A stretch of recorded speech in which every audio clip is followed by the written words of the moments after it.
जब उसने फिर आंखें खोली तो उसने देखा कि तपस्वी काले कंटोप पहने उसके चारों ओर खड़े हैं। उसके मुख पर पानी के छींटे दे रहे हैं और उसकी झाड़ फूंक यंत्र मंत्र में लगे हुए हैं, और कई आदमी हाथों में खजूर की डालियां लिए बाहर खड़े हैं। उनमें से एक ने कहा, हम लोग इधर से होकर जा रहे थे तो हमने इस कब्र से चिल्लाने की आवाज निकलती हुई सुनी, और जब अंदर आए तो तुम्हें पृथ्वी पर अचेत पड़े देखा। निस्संदेह प्रेतों ने तुम्हें पछाड़ दिया था और हमको देखकर भाग खड़े हुए। पापनाशी ने सिर उठाकर क्षीण स्वर में पूछा, बंधुवर्ग, आप लोग कौन हैं? आप लोग क्यों खजूर की डालियां लिए हुए हैं? क्या मेरी मृतक क्रिया करने तो नहीं आए हैं? उनमें से एक तपस्वी बोला, बंधुवर, क्या तुम्हें खबर नहीं कि हमारे पूज्य पिता एंटोनी, जिनकी अवस्था अब 105 वर्ष की हो गई है, अपने अंतिम काल की सूचना पाकर उस पर्वत से उतर आए हैं जहां वो एकांत सेवन कर रहे थे। उन्होंने अपने अगणित शिष्यों और भक्तों को, जिनकी आध्यात्मिक संतानें हैं, आशीर्वाद देने के निमित्त ये कष्ट उठाया है। हम खजूर की डालियां लिए, जो शांति की सूचक हैं, अपने पिता की अभ्यर्थना करने जा रहे हैं। लेकिन बंधुवर, ये क्या बात है कि तुमको ऐसी महान घटना की खबर नहीं? क्या ये संभव है कि कोई देवदूत ये सूचना लेकर इस कब्र में नहीं आया? पापनाशी बोला, मेरी कुछ न पूछो। मैं अब इस कृपा के योग्य नहीं हूं और इस मृत्युपुरी में प्रेतों और पिशाचों के सिवा और कोई नहीं रहता। मेरे लिए ईश्वर से प्रार्थना करो। मेरा नाम पापनाशी है, जो एक धर्माश्रम का अध्यक्ष था। प्रभु के सेवकों में मुझसे अधिक दुखी और कोई न होगा। पापनाशी का नाम सुनते ही सभी योगियों ने खजूर की डालियां हिलाईं और एक स्वर से उसकी प्रशंसा करने लगे। वो तपस्वी जो पहले बोला था विस्मय से चौंक कर बोला, क्या तुम वही संत पापनाशी हो जिसकी उज्ज्वल कीर्ति इतनी विख्यात हो रही है कि लोग अनुमान करने लगे थे कि किसी दिन वो पूज्य एंटोनी की बराबरी करने लगेगा? श्रद्धेय पिता, तुमने थायस नाम की वैश्या को ईश्वर के चरणों में रत किया। तुम्ही को तो देवदूत उठाकर एक उच्च स्तंभ के शिखर पर बिठा आए थे, जहां तुम नित्य प्रभु मसीह के भोज में सम्मिलित होते थे। जो लोग उस समय स्तंभ के नीचे खड़े थे, उन्होंने अपने नेत्रों से तुम्हारा स्वर्गोत्थान देखा। देवदूतों के पर श्वेत मेघावरण की भांति तुम्हारे चारों ओर मंडल बनाए हुए थे, और तुम दाहिना हाथ फैलाए मनुष्यों को आशीर्वाद देते जाते थे। दूसरे दिन जब लोगों ने तुम्हें वहां न पाया तो उनकी शोक ध्वनि उस मुकुटहीन स्तंभ के शिखर तक जा पहुंची। चारों ओर हाहाकार मच गया। लेकिन तुम्हारे शिष्य फ्लेवियन ने तुम्हारे आत्मोत्सर्ग की कथा कही और तुम्हारी जगह पर आश्रम का अध्यक्ष बनाया गया। किंतु वहां पॉल नाम का एक मूर्ख भी था, शायद वो भी तुम्हारे शिष्यों में था। उसने जनसम्मति का विरोध करने की चेष्टा की। उसका कहना था कि उसने स्वप्न में देखा है कि पिशाच उन्हें पकड़े लिए जाता है। जनता को यह सुनकर बड़ा क्रोध आया। उन्होंने उसको पत्थरों से मारना चाहा। चारों ओर से लोग दौड़ पड़े। ईश्वर ही जाने कैसे उस मूर्ख की जान बची। हाँ, वो बच अवश्य गया। मेरा नाम जोजिमस है। मैं इन तपस्वियों का अध्यक्ष हूं जो इस समय तुम्हारे चरणों पर गिरे हुए हैं। अपने शिष्यों की भांति मैं भी तुम्हारे चरणों पर सिर रखता हूं कि पुत्रों के साथ पिता को भी तुम्हारे शुभ शब्दों का फल मिल जाए। हम लोगों को अपने आशीर्वाद से शांति दीजिए। उसके बाद उन अलौकिक कृत्यों का भी वर्णन कीजिए जो ईश्वर आपके द्वारा पूरा करना चाहता है। हमारा परम सौभाग्य है कि आप जैसे महान पुरुष के दर्शन हुए। पापनाशी ने उत्तर दिया, बंधुवर, मेरे विषय में जो धारणा बना रखी है वो यथार्थ से कोसों दूर है। ईश्वर की मुझ पर कृपा दृष्टि होनी तो दूर की बात है, मैं उसके हाथों कठोरतम यातनाएं भोग रहा हूं। मेरी जो दुर्गति हुई है उसका वृतांत सुनाना व्यर्थ है। मुझे स्तंभ के शिखर पर देवदूत नहीं ले गए थे। ये लोगों की मिथ्या कल्पना है। वास्तव में मेरी आंखों के सामने एक पर्दा पड़ गया है और मुझे कुछ सूझ नहीं पड़ता। मैं स्वप्नवत जीवन व्यतीत कर रहा हूं। ईश्वर विमुख होकर मानव जीवन स्वप्न के समान है। जब मैंने स्कंद्रिया की यात्रा की थी तो थोड़े ही समय में मुझे कितनी ही वादों के सुनने का अवसर मिला और मुझे ज्ञात हुआ कि भ्रांति की सेवा गणना से परे है। वो नित्य मेरा पीछा किया करती है और मेरे चारों तरफ संगीनों की दीवार खड़ी है। जोजिमस ने उत्तर दिया, पूज्य पिता, आपके स्मरण रखना चाहिए कि संतगण और मुख्यतः एकांत सेवी संतगण भयंकर यातनाओं से पीड़ित होते रहते हैं। अगर ये सत्य नहीं है कि देवदूत तुम्हें ले गए तो अवश्य ही ये सम्मान तुम्हारी मूर्ति अथवा छाया का हुआ होगा, क्योंकि फ्लेवियन, तपस्वीगण और दर्शकों ने अपनी आंखों से तुम्हें विमान पर ऊपर जाते देखा। पापनाशी ने संत एंटोनी के पास जाकर उनसे आशीर्वाद लेने का निश्चय किया। बोला, बंधु जोजिमस, मुझे भी खजूर की एक डाली दे दो और मैं भी तुम्हारे साथ पिता एंटोनी का दर्शन करने चलूंगा। जोजिमस ने कहा, बहुत अच्छी बात है। तपस्वियों के लिए सैनिक विधान ही उपयुक्त है, क्योंकि हम लोग ईश्वर के सिपाही हैं। हम और तुम अधिष्ठाता है, इसलिए आगे आगे चलेंगे और ये लोग भजन गाते हुए हमारे पीछे पीछे चलेंगे। जब सब लोग यात्रा को चले तो पापनाशी ने कहा, ब्रह्म एक है क्योंकि वो सत्य है और सत्य एक है। संसार अनेक है क्योंकि वो असत्य है। हमें संसार की सभी वस्तुओं से मुंह मोड़ लेना चाहिए, उनसे भी जो देखने में सर्वथा निर्दोष जान पड़ता है। उनकी बहुरूपता उन्हें इतनी मनोहारिणी बना देती है, जो इस बात का प्रत्यक्ष प्रमाण है कि वो दूषित है। इसी कारण मैं किसी कमल को भी शांत निर्मल सागर में हिलते हुए देखता हूं तो मुझे आत्मवेदना होने लगती है और चित्त मलिन हो जाता है। जिन वस्तुओं का ज्ञान इंद्रियों द्वारा होता है वे सभी त्याज्य हैं। रेणुका का एक अणु भी दोषों से रहित नहीं। हमें उससे सशंक रहना चाहिए। सभी वस्तुएं हमें बहकाती हैं, हमें राग में रत करती हैं, और स्त्री तो उन सारे प्रलोभनों का योग मात्र है जो वायुमंडल में फूलों से लहराती हुई पृथ्वी पर और स्वच्छ सागर में विचरा करते हैं। वो पुरुष धन्य है जिसकी आत्मा बंद द्वार के समान है। वही पुरुष सुखी है जो गूंगा बहरा अंधा होना जानता है, और जो इसलिए सांसारिक वस्तुओं से अज्ञात रहता है कि ईश्वर का ज्ञान प्राप्त करे। जोजिमस ने इस कथन पर विचार करने के बाद उत्तर दिया, पूज्य पिता, तुमने अपनी आत्मा मेरे सामने खोल कर रख दी है, इसलिए आवश्यक है कि मैं अपने पापों को तुम्हारे सामने स्वीकार करूं। इस भांति हम अपनी धर्म प्रथा के अनुसार परस्पर अपने अपने अपराधों को स्वीकार कर लेंगे। ये व्रत धारण करने के पहले मेरा सांसारिक जीवन अत्यंत दुर्वासनामय था। मदौरा नगर में, जो वैश्याओं के लिए प्रसिद्ध था, मैं नाना प्रकार के विलास भोग किया करता था। नित्य प्रति रात्रि समय में जवान विषयगामियों और वीणा बजाने वाली स्त्रियों के साथ शराब पीता और उनमें जो पसंद आती उसे अपने साथ घर ले जाता। तुम जैसा साधु पुरुष कल्पना भी नहीं कर सकता कि मेरी प्रचंड कामातुरता मुझे किस सीमा तक ले जाती थी। बस इतना कह देना ही पर्याप्त है कि मुझसे न विवाहिता बचती थी, न देवकन्या, और मैं चारों ओर व्यभिचार और अधर्म फैलाया करता था। मेरे हृदय में कुवासनाओं के सिवा और किसी बात का ध्यान ही न आता था। मैं अपनी इंद्रियों को मदिरा से उत्तेजित करता था और मैं यथार्थ में मदिरा का सबसे बड़ा पियक्कड़ समझा जाता था। तिस पर मैं ईसाई धर्मावलंबी था और सलीब पर चढ़ाए गए मसीह पर मेरा अटल विश्वास था। अपनी संपूर्ण संपत्ति भोग विलास में उड़ाने के बाद मैं अभाव की वेदनाओं से विकल होने लगा था कि मैंने अपने रंगीले सहचरों में सबसे बलवान पुरुष को एकाएक एक भयंकर रोग में ग्रस्त होते देखा। उसका शरीर दिनों दिन क्षीण होने लगा। उसकी टांगें अब उसे संभाल न सकती। उसके कांपते हुए हाथ शिथिल पड़ गए। उसकी ज्योतिहीन आंखें बंद रहने लगीं। उसके कंठ से कराहने के सिवा और कोई ध्वनि न निकलती। उसका मन, जो उसकी देह से भी अधिक आलस्य प्रेमी था, निद्रा में मग्न रहता। पशुओं की भांति व्यवहार करने के दंड स्वरूप ईश्वर ने उसे पशु ही का अनुरूप बना दिया।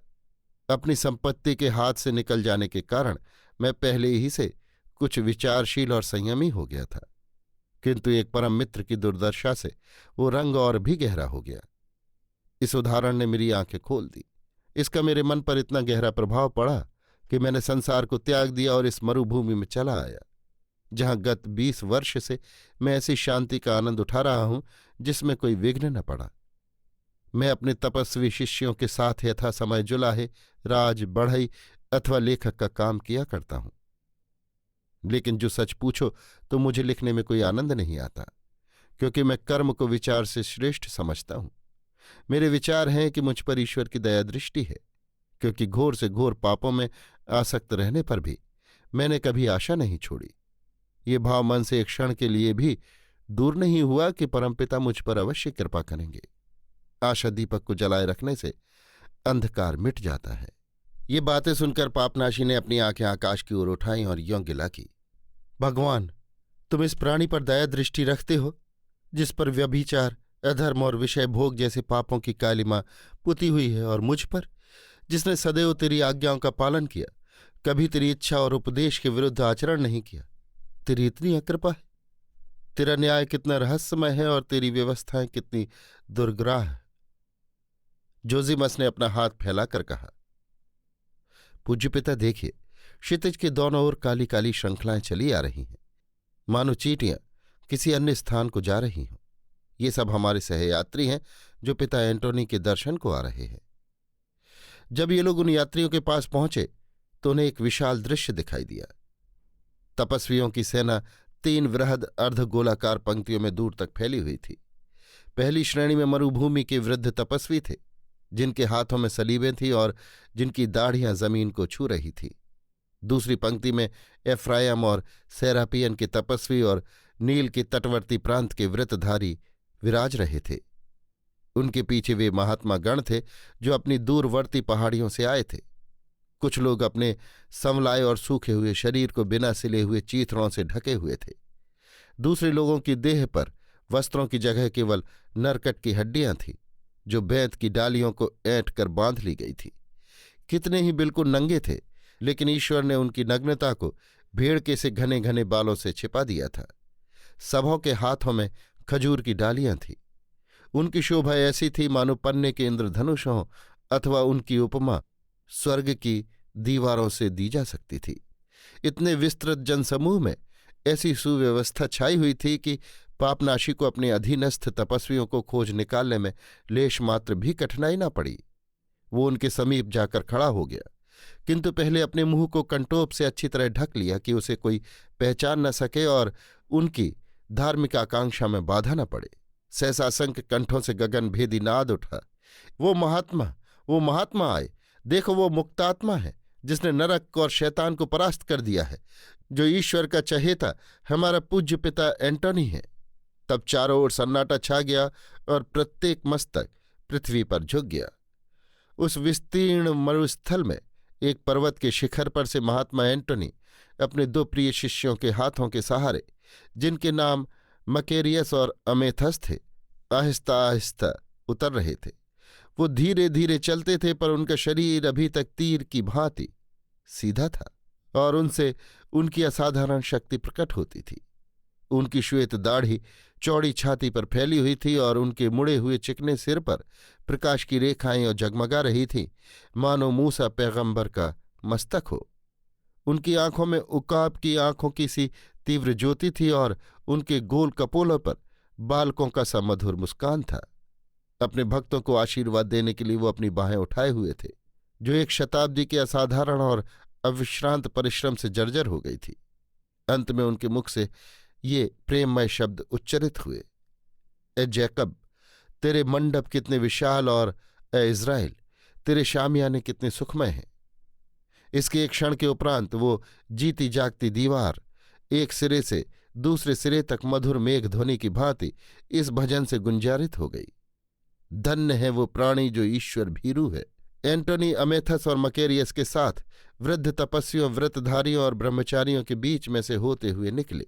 ये महात्मा जिसने स्वर्ग और नरक दोनों ही देखा था, ये तपस्वी जिसने एक पर्वत के शिखर पर बैठे हुए ईसाई धर्म का संचालन किया था, ये ऋषि जिसने विधर्मियों और नास्तिकों का काफिया तंग कर दिया था, इस समय अपने प्रत्येक पुत्र से स्नेहमय शब्दों में बोलता था और प्रसन्न मुख उनसे विदा मांगता था।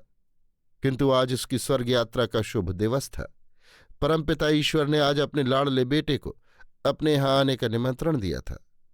उसने एफ्रायम और सिरेपियन के अध्यक्षों से कहा, तुम दोनों बहुसंख्यक सेनाओं के नेतृत्व और सेना संचालन में कुशल हो, इसलिए तुम दोनों स्वर्ग में स्वर्ण के सैनिक वस्त्र धारण करोगे और देवदूतों के नेता मीकाएल अपनी सेनाओं के सेनापति की पदवी तुम्हें प्रदान करेंगे।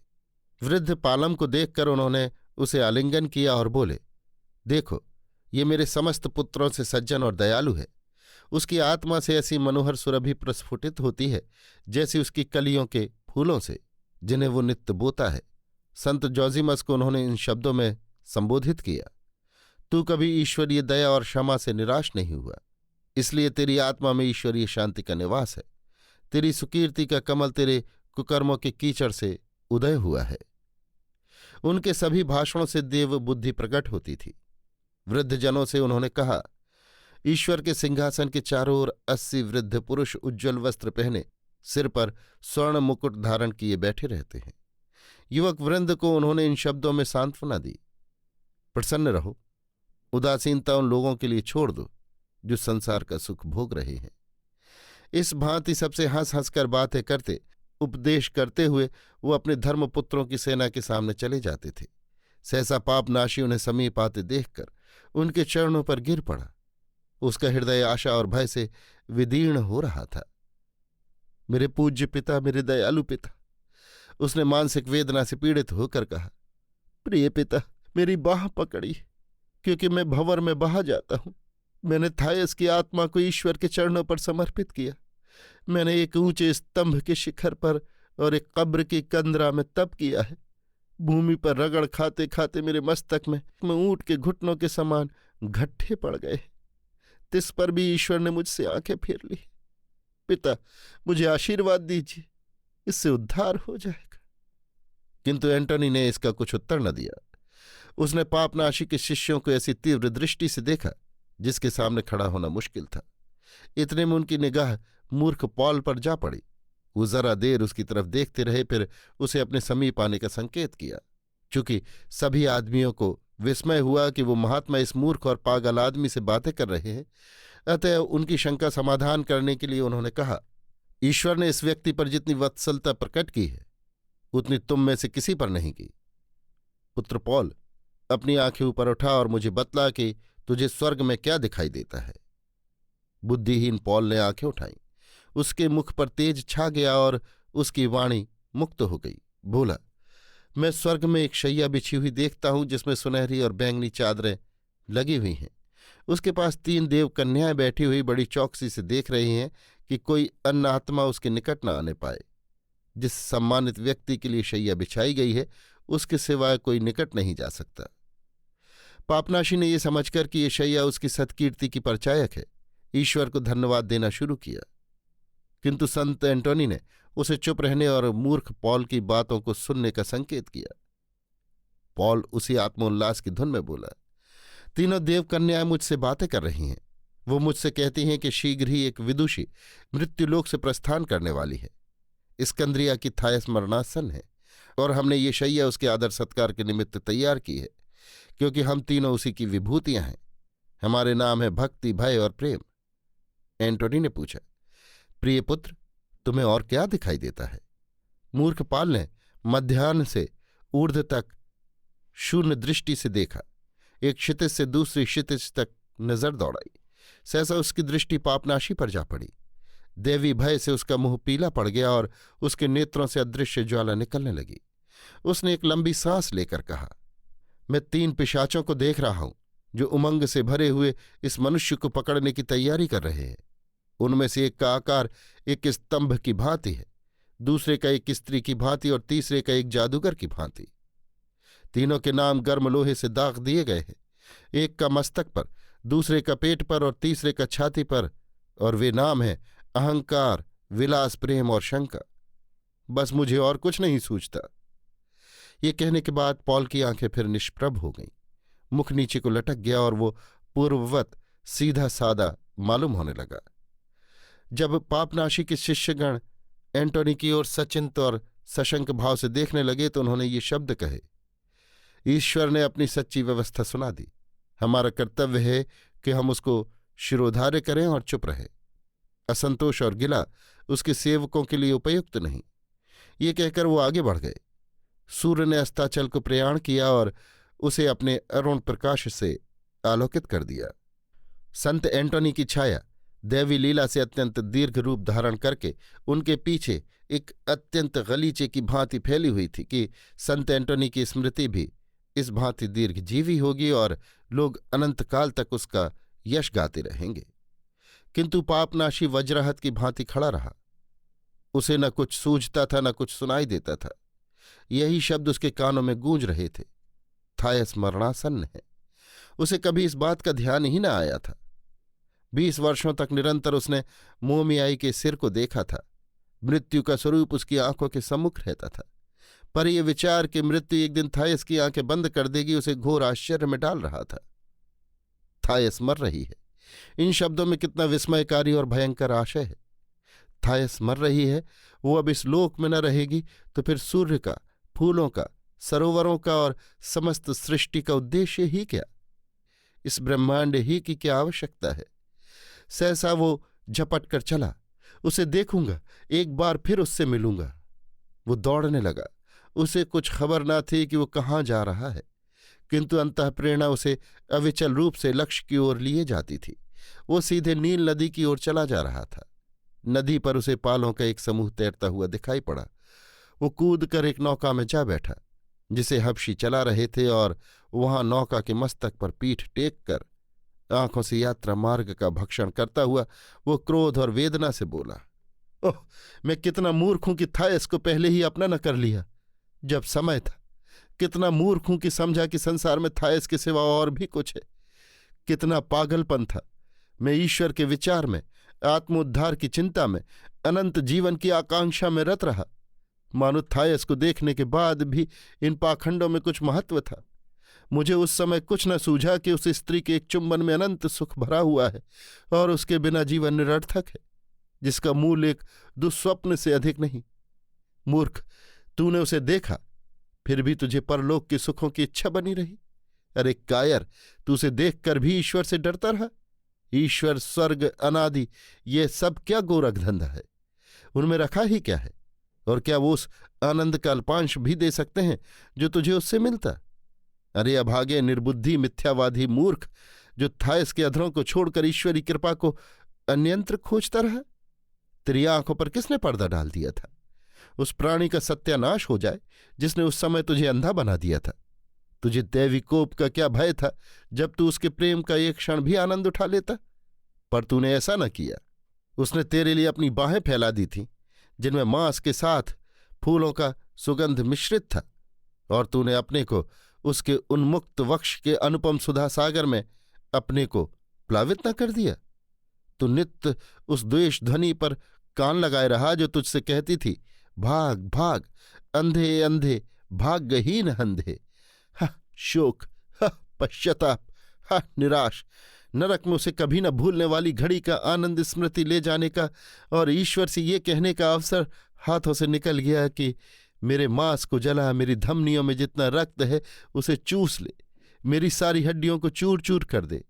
लेकिन तू मेरे हृदय से उस सुखद स्मृति को नहीं निकाल सकता जो चिरकाल तक मुझे सुगंधित और प्रमुदित रखेगी। थायस मर रही है। ईश्वर तो कितना हास्यास्पद है।